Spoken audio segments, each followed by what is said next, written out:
Wien I am looking for a job और I am looking for a startup, त्यावेळेला या सगळ्या गोष्टी केल्या. पण परदेशात तुम्ही जर पाहिलं ना तर 5वी-6वी पासून हे सगळे प्रकार चालू होतात. The best of the best communicator in a film industry, Amitabh Bachchan, he always says that की मलाही कुठलंही प्रेझेंट करत असताना आय हॅव अ फिअर, आणि ती असायलाच पाहिजे. ज्या वेळेला त्यांचा एखादा प्रॉडक्ट यायचा, त्या प्रॉडक्टचा लॉन्चिंगच्या वेळेला the way he use to impactful communicate people, product यायच्या आधी लाखो ऑर्डर्सचं बुकिंग व्हायचं.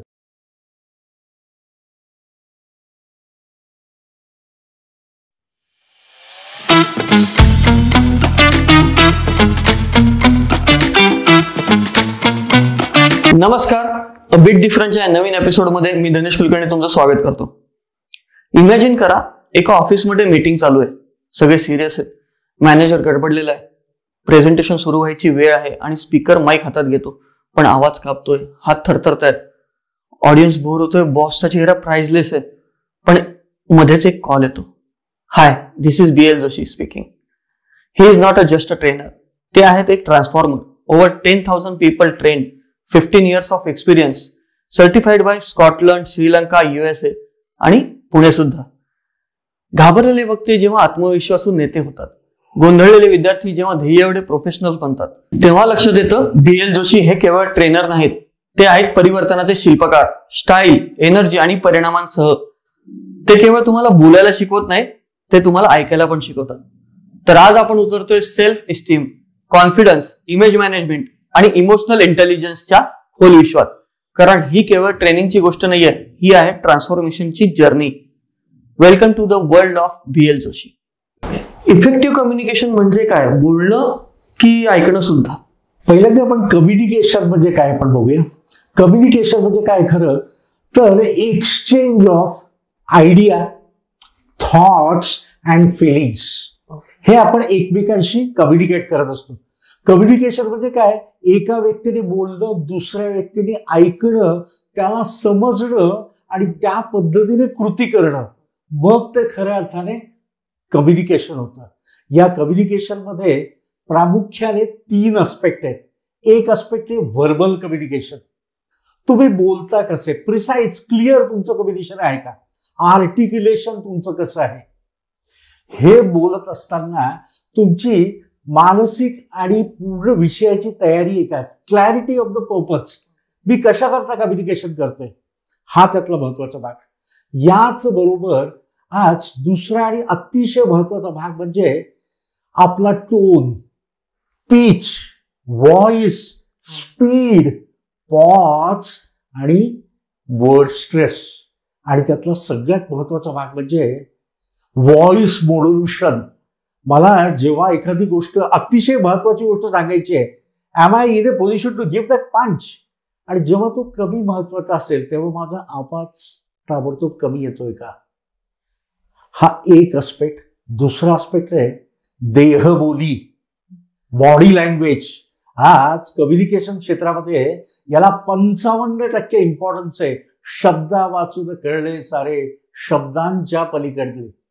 आज आपण न बोलतो सुद्धा खूप काही कम्युनिकेट करत असतो. मग आपलं फर्स्ट म्हणजे फेशियल एक्सप्रेशन, मी जे काही बोलतोय ते माझ्या चेहऱ्यावर दिसतंय का, ते जर मॅच होत नसेल ना तर that is not a right communication. त्यामुळे बॉडी लँग्वेजला त्यात सगळ्यात महत्वाचं आहे. आज मी बोलत असताना जेस्चरचा उपयोग कसा करून घेतोय, मी माझी बॉडी लँग्वेज ही जर स्लाउजी असेल, if I am looking over confident, that will not be a proper communication. आज माझा आय कॉन्टॅक्ट बघा, बरं का, मी तुमच्याशी कम्युनिकेट करतोय आणि मी खाली बघतोय, चालेल का? नाही का? कसं वेगळं वाटतं ना याच्यामध्ये. So eye contact is the most important aspect of this. आज पोस्चर, स्टान्स, या सगळ्या गोष्टी महत्वाच्या आहेत. त्यामुळे दुसरी देहबोली, आणि तिसरा त्यातला महत्वाचा म्हणजे बॅरियर्स. आज कम्युनिकेशन करत असताना वेगवेगळ्या प्रकारचे अडथळे असतात. याच्यामध्ये कधी फिजिकल बॅरियर्स असतात, कधी सायकोलॉजिकल बॅरियर्स असतात, काही वेळा कल्चरल बॅरियर्स असतात.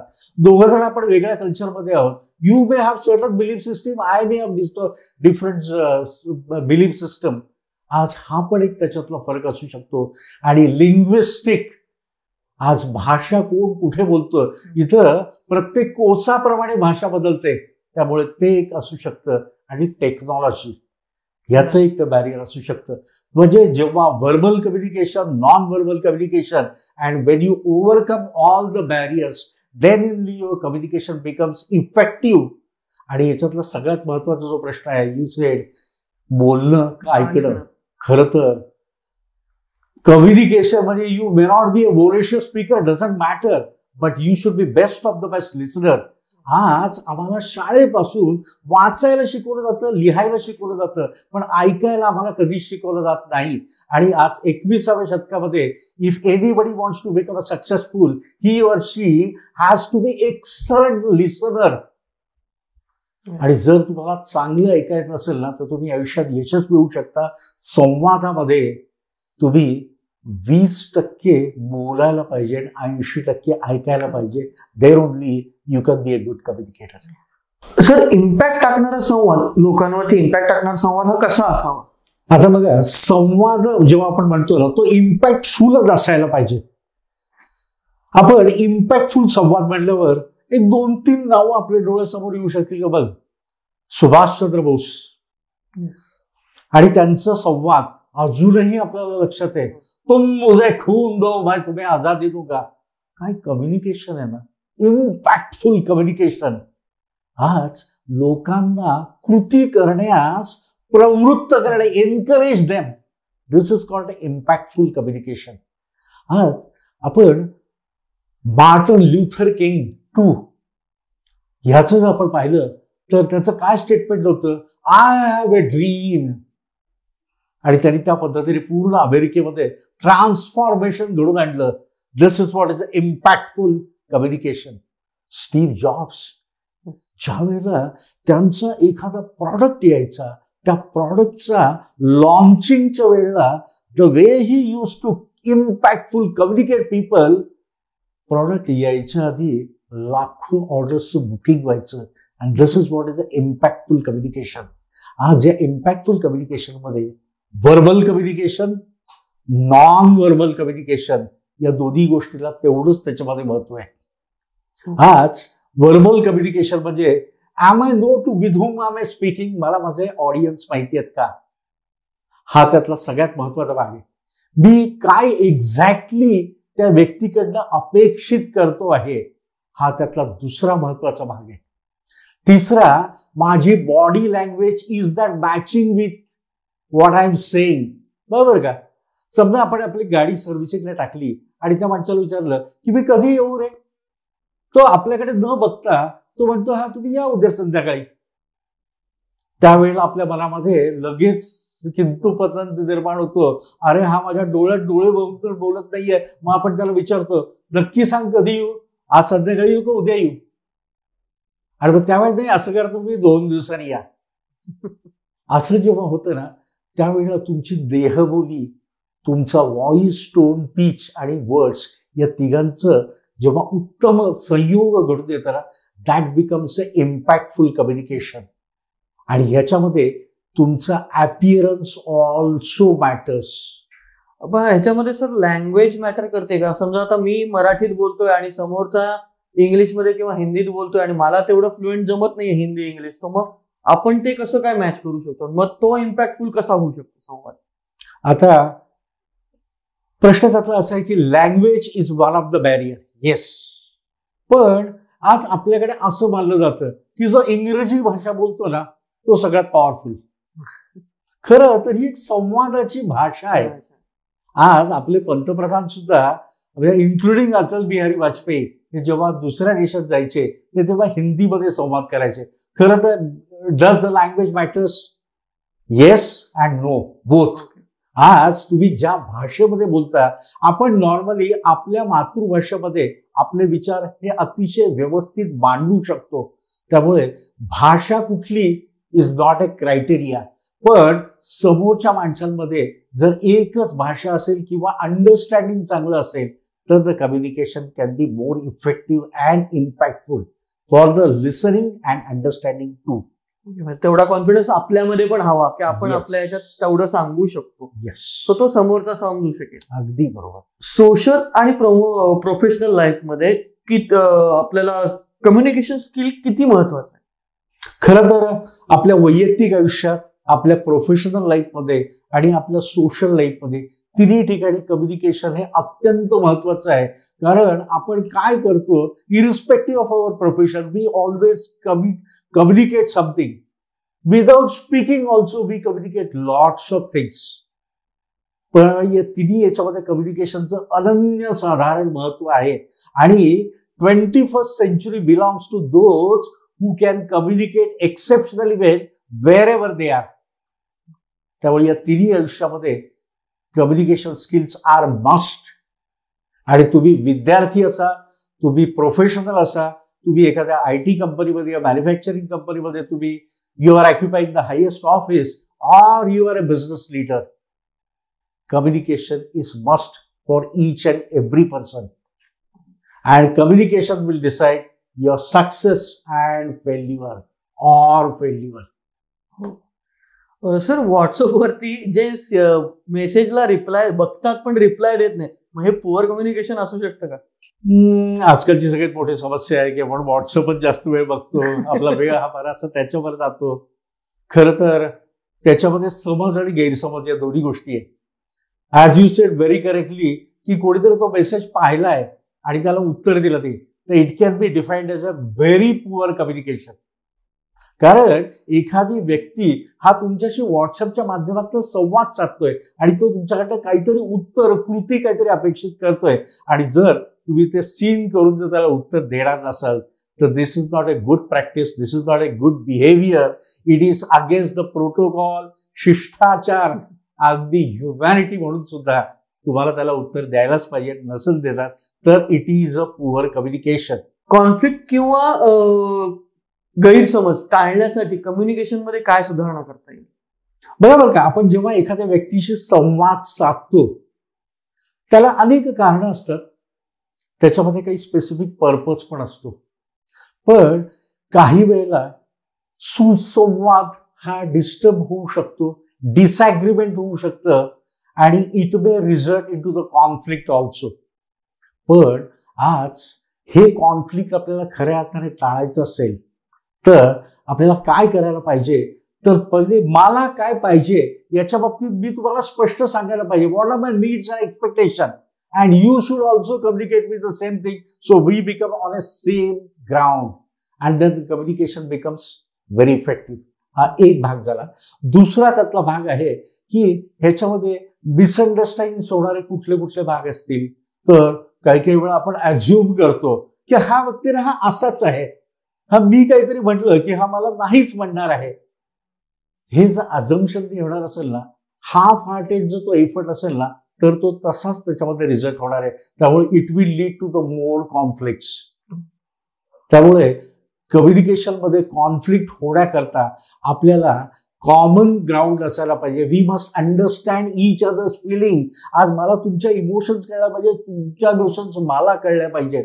आज हे सगळं करत असताना I shall be active listener. कारण when you wanted to say something, you have got a meaning into it.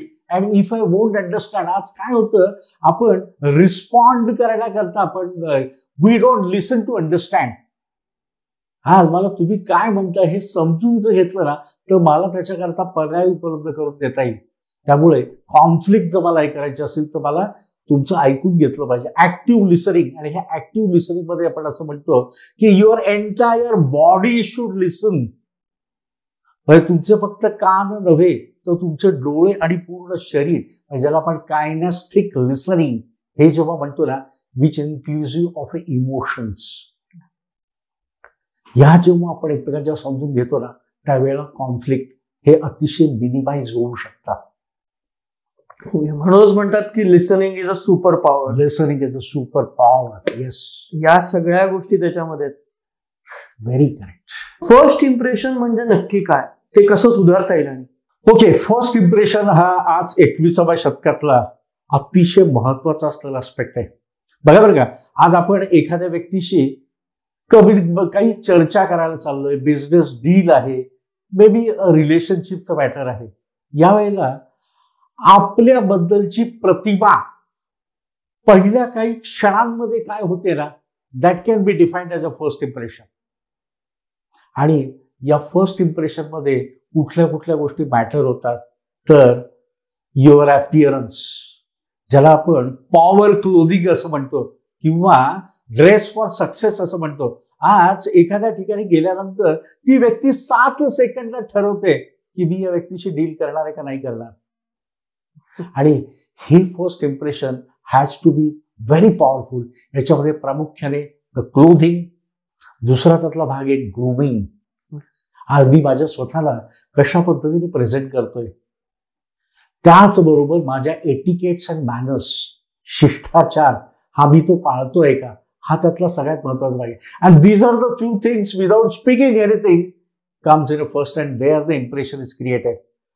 आज शास्त्र असं म्हणतं की हे फर्स्ट इम्प्रेशन हे पहिल्या 7 सेकंदात होतं आणि it remains for long time.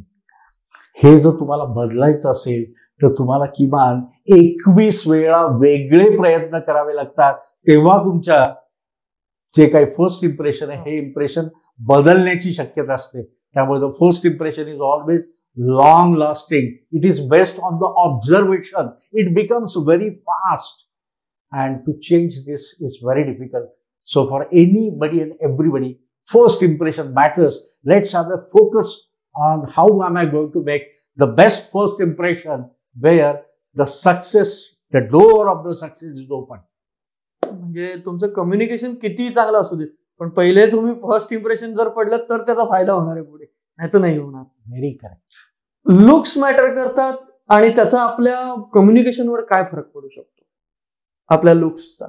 म्हणजे जसं आता आपण म्हणलो फर्स्ट इम्प्रेशन, आता हे फर्स्ट माझं लुक आहे आणि त्याच्यावरती मग काय फरक पडू शकतो कम्युनिकेशन मध्ये, त्याच्यात कॉन्फिडन्स येऊ शकतो का, कसं काय. आता लुक्स आणि इम्प्रेशन, आता हे प्रत्येक व्यवसायाप्रमाणे बदलतं. तुमचा पर्पज काय आहे, what exactly you want to achieve, याप्रमाणे गोष्टी बदलतात. पण प्रामुख्याने लुक्स मॅटर्स. आज आपल्या संस्कृतीमध्ये आपण काय केलंय की मी आहे असं आहे, मी साधा सुद्धा आहे.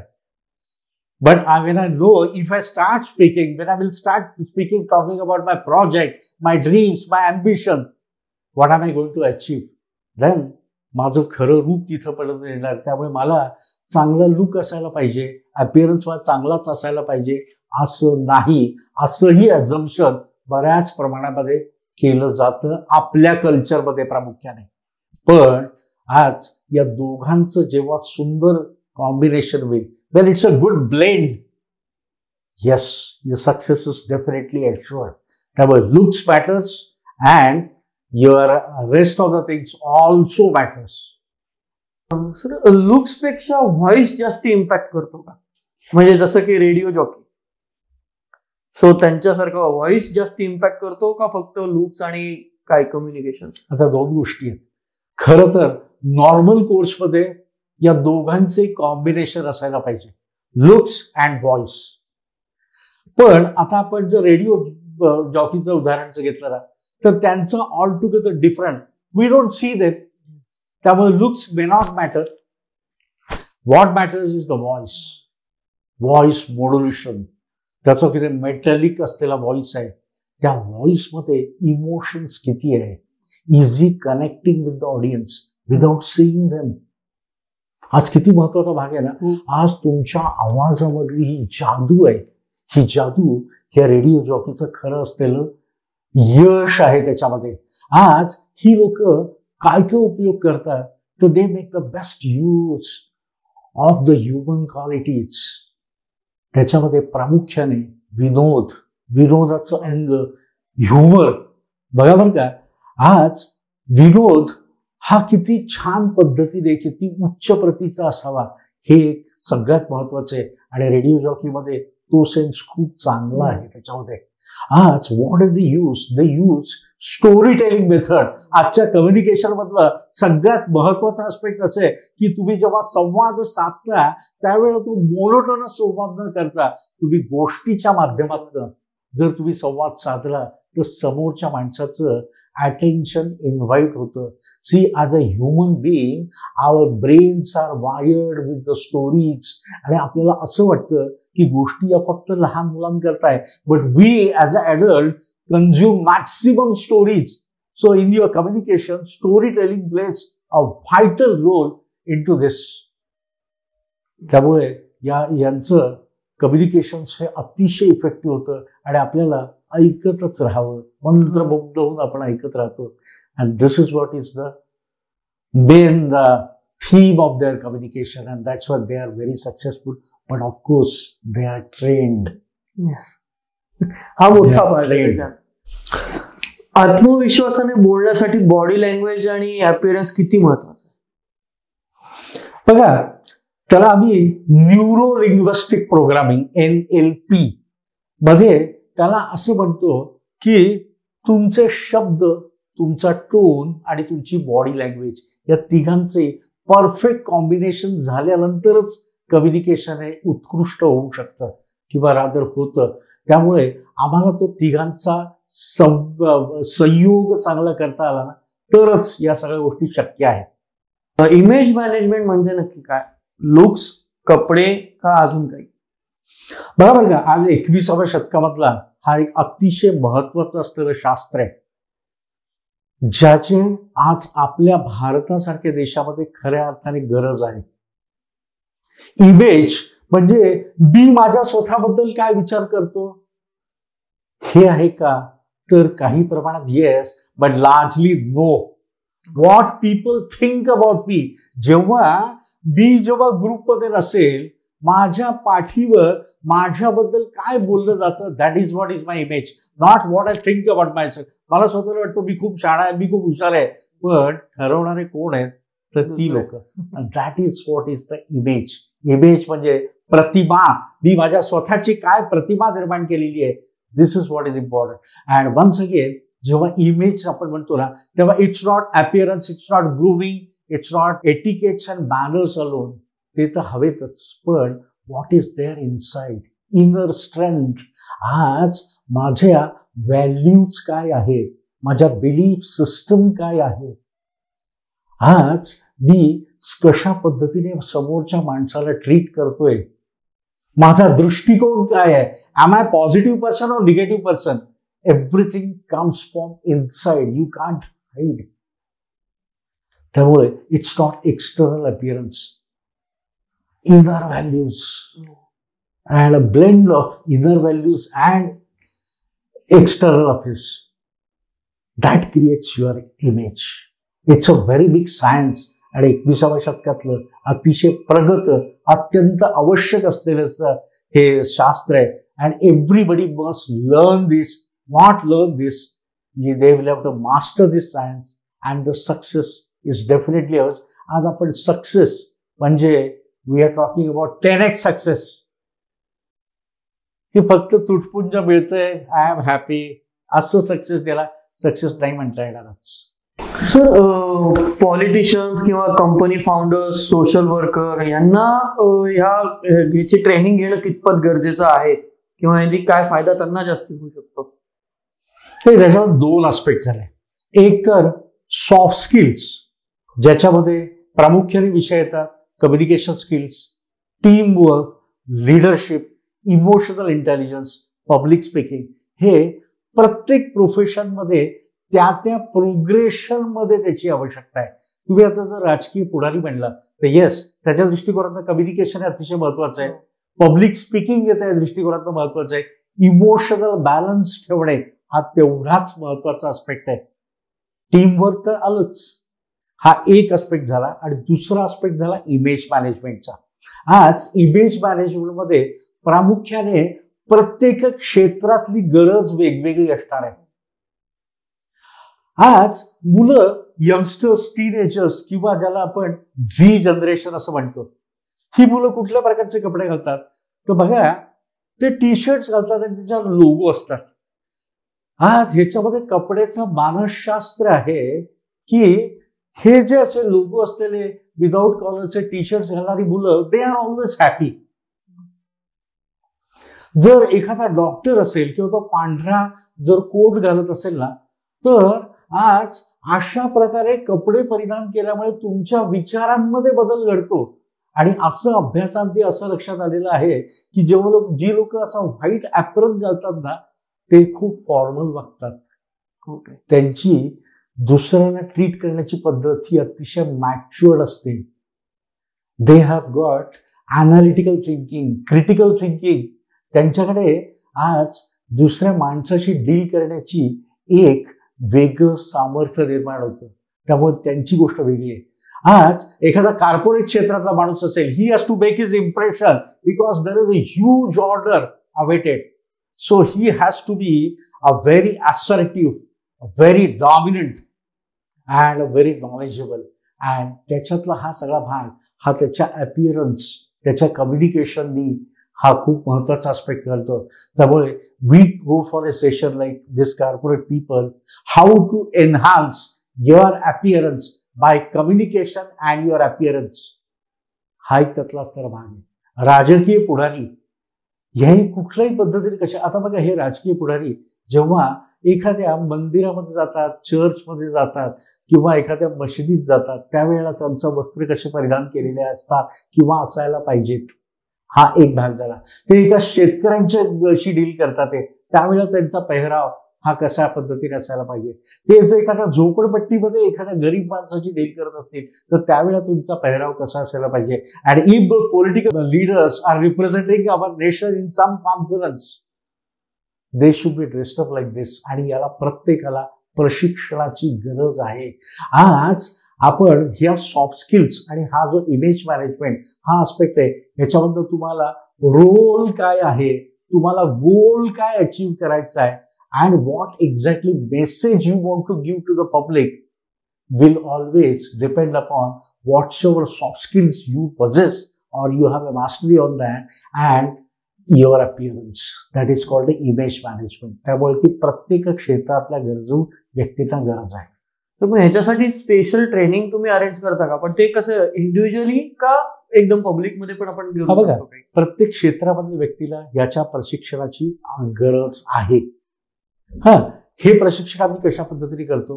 बऱ्याचशा वेळेला आम्ही हे 1 to 1 असतो, कारण everybody is unique, everybody is different, everybody is masterpiece. त्यामुळे आज तुम्हाला जे कपडे शोभतात ते मला शोभणार नाहीत. मला तुमचा एक शर्ट आवडला की खूप छान शर्ट आहे, मी उद्या म्हटलं हा शर्ट घ्यायचा तर कदाचित तो मला सूट होणार नाही, कारण my body shape is different, my face shape is different. त्यामुळे तुम्हाला जे चांगलं दिसतंय मला चांगलं दिसणार नाही. त्यामुळे प्रत्येकाकरता as far as possible we go for a research. We understand his needs, we understand his strength and what is weakness and how to overcome those weakness. याच्याकरता आम्ही सोल्युशन देतो. त्यामुळे our emphasise on a 1 to 1 coaching. पण त्याच्याकरता awareness हा आपण छोट्या ग्रुपमध्ये करू शकतो. इस्पेशली कॉर्पोरेट्समध्ये अशा प्रकारच्या अवेअरनेसची खूप महत्वाची गरज आहे. In corporates you will come across certain people who are intellectual, they know their job very well, they are masters into it, but they don't know how to present it. त्यामुळे त्यांना या सगळ्या गोष्टींची निश्चितपणे गरज आहे. बऱ्याचशा वेळेला ते काम छान करतात आणि कुठला तरी एक माणूस की जो अतिशय स्मार्ट आहे तो सगळं क्रेडिट घेऊन जातो. त्यामुळे त्यांनाही त्याची आवश्यकता आहे. त्यामुळे आम्ही कॉर्पोरेटमध्ये प्रामुख्याने अवेअरनेस सेमिनार करतो आणि ग्रुपमध्ये आपण त्याची गरज लक्षात घेऊ आणि 1 to 1 कोचिंग अशा सगळ्या प्रकारचे प्रशिक्षण आयोजित करतो. स्टेज फिअर ह्याच्यामध्ये आपण काय करू शकतो? पब्लिक स्पीकिंग मध्ये स्टेज फिअर जो असतो तो घालवण्यासाठी काय करू शकतो? आता याच्यात 2 गोष्टीवर का, एक तर स्टेज फिअर ही असावी का नसावी? खरं तर ती असावी. कारण if you don't have a stage fear you are taking your audience into the granted करताय तुम्ही. त्यामुळे आज the best of the best communicator in a film industry Amitabh Bachchan he always says that की मलाही कुठलंही प्रेझेंट करत असताना I have a fear, आणि ती असायलाच पाहिजे, कारण तरच माझी इम्प्रूव्हमेंट होणार आहे. त्यामुळे स्टेज फिअर ही असायला पाहिजे. परत इट्स अ ह्युमन नेचर. काय झालंय, आम्ही लहानपणापासून आम्हाला जे ब्रिंगिंग अप झालेलं आहे ना, हे बघा, परक्या माणसाशी बोलायचं नाही, त्यांनी आपलं खाऊ दिला तर त्याच्याकडनं घ्यायचा नाही, मग तो राक्षसील बरं का. अशा पद्धतीने आमच्या मनामध्ये काही संकल्पना ऑलरेडी क्रिएट केलेल्या आहेत. त्यामुळे आज अनोळखी लोकांशी बोलताना फिअर ही येतेच. पण ही फिअर जर मला घालवायची असेल ना, तर आज मला ऑडियन्सचा अभ्यास करायला पाहिजे. मी कोणाशी बोलणार आहे, कुठल्या विषयावर बोलणार आहे, त्या ऑडियन्सचा शैक्षणिक स्तर काय आहे, ते कुठल्या पोझिशन मधले आहेत, त्यांचं ग्रास्पिंग किती आहे, how they are expose with the global affairs. या सगळ्या गोष्टींचा मला अभ्यास करून तिथं जायची आवश्यकता आहे. आज मला प्रॅक्टिस करण्याची आवश्यकता आहे. आज मला हे करत असताना, आज त्यांच्याशी डील करताना मला मी कुठल्या विषयावर बोलणं आवश्यक आहे, किती जास्त बोलणं आवश्यक आहे, कुठं त्यांच्या हृदयाला स्पर्श करण्याची आवश्यकता आहे, कुठं त्यांना इन्स्पायर करायची आवश्यकता आहे आणि कुठं त्यांना सैल सोडण्याची आवश्यकता आहे, हेही त्यातलं खूप महत्वाचं आहे. आणि ह्याच्याकरता आपल्याला आपल्या पुरातन शास्त्राप्रमाणे मेडिटेशन, ब्रीदिंग, की या ब्रीदिंगमध्ये आपली नर्वस सिस्टीम आणि आपल्या हृदयाची जे ठोके असतात हे जेव्हा एकदम धडधडान करायला लागतात, ह्याच्याकरता आपल्याला ब्रीदिंग सिस्टीमचा आपल्याला चांगला उपयोग करून घेतला पाहिजे. तर आपण निश्चितपणे ह्याच्यावर माल पडू. पण इथली एक गोष्ट आहे, परत हे शास्त्र आहे, हे शास्त्र शिकता येतं. Nobody is a born speaker. त्यामुळे ही फिअर ही असू शकते. हा एक त्यातला भाग झाला. आणि या निमित्ताने मी तुम्हाला सांगेल की जेव्हा आपण पब्लिक स्पीकिंगची फिअर जेव्हा म्हणतो ना, त्यावेळेला माणसाला कदाचित सापाची भीती नाही वाटणार, माणसाला मरण्याची भीती नाही वाटणार, मृत्यूचं भय नाही वाटणार. पण सगळ्यात जास्त मोठं भय ते म्हणजे लोकांच्या समोर येऊन बोलायचं. So the public speaking is the biggest threat. So it is obvious, but it can be learned, it can be mastered by having a proper coaching. Public speaking हे इज अ स्किल आहे, जे शिकता येऊ शकतं. म्हणजे जे कोणीही करू शकतं. अगदी अगदी अगदी. स्पीच आपलं स्पीच एंगेजिंग आणि पॉवरफुल बनवण्यासाठी किंवा लोकांशी कनेक्ट राहण्यासाठी तर काय केलं पाहिजे? स्पीच जेव्हा लोकांना एंगेज ठेवायचं आहे, तर त्या लोकांची मानसिकता कशी आहे त्या पद्धतीने मला त्या विषयाला हात घातला पाहिजे. आज मला जर एंगेजिंग स्पीचची सुरुवात करायची असेल तर I can always start with a story, the best method. आज त्यांचं मी अटेन्शन इन्व्हाइट करणार. I can always start with some quotation, एखाद्या व्यक्तीचं एक सुंदर कोटेशन घेऊन किंवा एक सुभाषित म्हणून, एखादी शेरशायरी म्हणून, एखादा डाटा, असा अमेझिंग डाटा एकदा पब्लिश करून I can always invite their attention. त्यांचे कन्सर्न्स, त्यांचे पेन पॉइंट लक्षात घेऊन जर मी बोलायला सुरुवात केली तर they will definitely have their attention towards my this. आणि हे सगळं एंगेजमेंट करत असताना if I give them some responsibility, if I give them some assignment where that they will be engage, तर मला माझं प्रेझेंटेशन हे अतिशय पॉवरफुल प्रेझेंटेशन करता येईल. आणि त्याच्यामध्ये मला जेव्हा त्यांना काय पाहिजे ना हे देईल ना, त्यावेळेला ते कनेक्शन खूप चांगलं होईल. And I must be emotionally connected with that. Sir, आता जो आता AI जनरेशन जे चाललंय आहे, तर मग ह्याचा कितपत आपल्या ह्याच्यावरती कम्युनिकेशन मध्ये फायदा होईल का नुकसान होईल? काय तुमच्या मते काय होऊ शकतं एआयचं? खूप इंटरेस्टिंग प्रश्न आहे. बघा, आज जग हे एका वेगळ्या दिशेला चाललंय. आज आर्टिफिशियल इंटेलिजन्स हा प्रत्येक व्यक्तीच्या दृष्टिकोनात म्हणलं तर भविष्य आहे आणि म्हणलं तर खूप मोठी समस्या आहे. आज एआयच्या दृष्टिकोनात आपल्याकडे किती गोष्टी बघा. आपण ChatGPT म्हणतो, JBD म्हणतो किंवा DeepSeek, जे आता पूर्ण चायनाने अमेरिकेची मार्केट तरी फार हलवून टाकलेलं आहे. आज या सगळ्या गोष्टी आलेल्या आहेत, या अनअवॉइडेबल आहेत.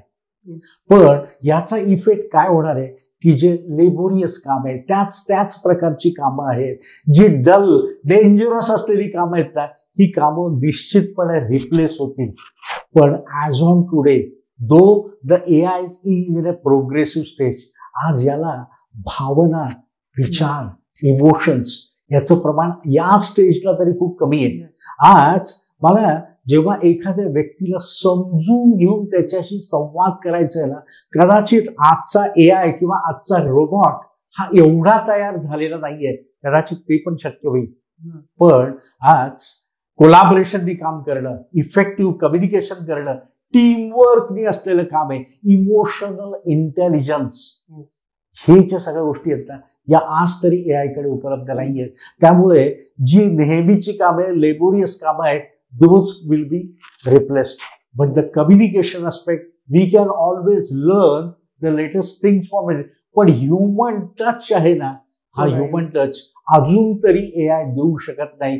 कदाचित तो त्या स्टेजला आल्यानंतर it will be another challenge for us, but for the few years to come we are in the safe hands. आणि कधी human touch may not be replaced by AI, that is for sure. Sir, MPSC आणि UPSC जे स्पर्धा परीक्षा जे मुलं देतात त्यांच्यासाठी हे कितपत फायद्याचं ठरेल आणि त्यांनी हे कधी केलं पाहिजे? आता हा मी प्रश्न पहिल्यांदा घेतो की हे कधी केलं पाहिजे. आता बघा, सॉफ्ट स्किल्स आज आमच्या देशामध्ये अशी अवस्था आहे की हे सॉफ्ट स्किल्स आणि लाईफ स्किल कधी शिकवले जातात तर ग्रॅज्युएशन नंतर, where I am looking for a job और I am looking for a startup, त्यावेळेला हे सगळ्या गोष्टी केल्या. पण परदेशात तुम्ही जर पाहिलं ना, 5वी 6वी पासून हे सगळे प्रकार चालू होतात. आज आमच्या शिक्षण पद्धतीमध्ये अतिशय चांगले बदल होऊ घातलेले आहेत आणि त्याच्यामध्ये या सगळ्या गोष्टी शालेय विद्यार्थ्यांपासून सुरुवात करायची आवश्यकता आहे. कारण ते ग्रास्पिंग इज व्हेरी फास्ट आणि त्यांना या पद्धतीने आत्तापासून जर प्रशिक्षण दिलं ना तर त्यांना पुढे जाऊन काम करणं अतिशय सोपं होईल. The youngest person can have their own software of startup or he can be employed at the highest office. Age is not a criteria. त्यामुळे त्या पद्धतीने आपल्याला बघणं हे निश्चितपणे आवश्यक आहे. आता UPSC आणि MPSCचा जेव्हा आपण विषय घेतो ना त्यावेळेला it's not academics but it's a holistic growth of the child. बघा, MPSC किंवा UPSC झालं, he is going to be bureaucrat. तो एक जिल्हाधिकारी होणार आहे, तहसीलदार होणार आहे, तो आज कलेक्टर होणार आहे. त्याला सर्व थरातील लोकांची डील करायचंय. त्यामुळे how to get along with the people, how to solve their challenges, how to work in a difficult solutions, वेगवेगळ्या परिस्थितीमध्ये कशा पद्धतीने मारे, how to deal with the superiors, how to deal with the political leaders, how to deal with our own colleagues, how to deal with the subordinates, या सगळ्या गोष्टी प्रामुख्याने soft स्किल्समध्ये येतात. त्यामुळे MPSC आणि UPSCच्या विद्यार्थ्यांकरता this is a must aspect. Sir, आता या सगळ्याचं जर तुमच्याकडनं काही ट्रेनिंग घ्यायचं असेल किंवा काही कोर्स असेल किंवा तो कसा जॉईन करता येईल किंवा कसं तुमच्याशी काय कॉन्टॅक्ट करता येईल? ओके, या संबंधीचे प्रशिक्षण आमच्याकडे सातत्याने चालू असतात. आम्ही कशा पद्धतीने, एक तर कॉलेजेसमध्ये इंजिनिअरिंगचे विद्यार्थी आणि MBAचे विद्यार्थी असतात, ह्याच्याकरता आम्ही व्हिजिटिंग लेक्चरर्स म्हणून जातो आणि त्यांना डोमेन नॉलेजच्या बरोबर सॉफ्ट स्किलचं नॉलेज किती महत्वाचं आहे आणि काय महत्वाचं आहे हे आम्ही त्यांना त्यांच्या प्रिमायसेसमध्ये करू शकतो. और we have our own premises where we can conduct the batches for the students. हा एक अस्पेक्ट झाला. दुसरा, the second thing goes with the corporates. याच्यामध्ये स्मॉल स्केल कंपनी आहे, मिडल स्केल कंपनी आहे किंवा मोठी कंपनी आहे. आज जेव्हा कंपनीची प्रॉफिटेबिलिटी वाढवायची असेल, कंपनीला या कठोर कॉम्पिटिशनमध्ये जर यशस्वी व्हायचं असेल, कंपनीला जर ड्रीम प्रोजेक्ट कंप्लीट करायचे असेल तर they will have to start investing on their own employees. आणि याच्यामध्ये तुम्ही विचार करा, तुमच्या कंपनीमध्ये काम करणारी जी लोक आहेत, irrespective of the numbers, if they are good communicators, that will give you a big business. If they are working in the team can perform magic and wonders. आज त्यांच्याकडे इमोशनल इंटेलिजन्स, भावनिक बुद्धिमत्ता असेल तर ते एकमेकांना समजून घेऊन एकमेकांच्या भावनांचा आधार करून ते काम करू शकतात आणि ज्याच्यामुळे कंपनीतलं वातावरण हे हेल्दी राहणार आहे. त्याच्यामध्ये कॉन्फ्लिक्टची गरज कमी असेल, तिथं ते उत्तम पद्धतीने निगोशिएट करू शकतील. त्यामुळे तोच इथला एक अतिशय महत्वाचा असलेला अस्पेक्ट आहे. त्यामुळे आज प्रत्येक कंपनीमध्ये या सगळ्या गोष्टींची गरज आहे. And we always make a point that we beat the HR people. आज आमच्या दृष्टिकोनात HR मधले लोक किंवा डिसिजन मेकर्स असतील हे त्यातले महत्वाचे. We make them understand what is the training need analysis. आज त्या कंपनीची रिक्वायरमेंट काय आहे, त्या कंपनीमध्ये समस्या काय आहेत, ह्याच्यावरून आपण मेड टू ऑर्डर मॉड्यूल्स तयार करतो आणि त्या मॉड्यूल्सवरून त्या पद्धतीने त्याच्यामध्ये it can be arrange for 4 hours, it can be for 1 hour, but largely we go for a blend of subject throughout the year. असे AMCचे कॉन्ट्रॅक्ट पण आम्ही त्याच्यामध्ये करतो. त्यामुळे those who are interested to see the growth of their employees, कारण आज data असं म्हणतो की 63% लोक हे दुसऱ्या कंपनीमध्ये नोकरी जॉईन व्हायला तयार आहेत जिथं एम्प्लॉईच्या ट्रेनिंग आणि ग्रोथवर फोकस केला जातोय. त्यामुळे आज जर मला रिटेन्शन करायचं असेल, माझी जी मॅनपॉवर आहे ही मॅनपॉवर माझ्याबरोबरच राहावी असं असेल तर every company should think of giving them a proper training. त्या पद्धतीने ट्रेनिंग डिपार्टमेंट त्यांच्याकडे असतात, त्यांच्याकडे L&D असतं, पण they must the best use of the exposure which is there for the corporate trainer like us. The company will definitely grow. आणि या निमित्ताने मी तुम्हाला सांगेल की आमचं जे चॅनल आहे empower skills academy, I would request that kindly look at that video channel. You can always like it, share it, and if you can subscribe it, we cover almost 20 subjects which are related to the holistic growth. आणि तुम्ही याला जर subscribe केलं तर you will keep on getting all the latest information which will be a support for your MPSC and UPSC examination. And if you happen to leave that also, it's going to be useful for you in your business or in any other sort of employment. त्यामुळे हे skills कधीही वाया जाणार नाहीयेत. तर हे skills निश्चितपणे शिका, फिजिकली शिका, ऑनलाईन शिका, किंवा ऍटलिस्ट आमच्या YouTube चॅनलच्या माध्यमातून कंटिन्युअसली बघत राहा, ऐकत राहा आणि शिकत राहा. ओके सर, आमच्या शो मध्ये आल्याबद्दल सर खूप धन्यवाद. Thank you so much. खूप काही आम्हाला शिकायला मिळालं. बऱ्याचशा गोष्टी आहेत या एपिसोडच्या माध्यमातून लोकांनाही चांगल्या शिकायला मिळतील. त्याच्याबद्दल खरंच खूप धन्यवाद सर तुमचे. माय प्लेजर. Thank you so much.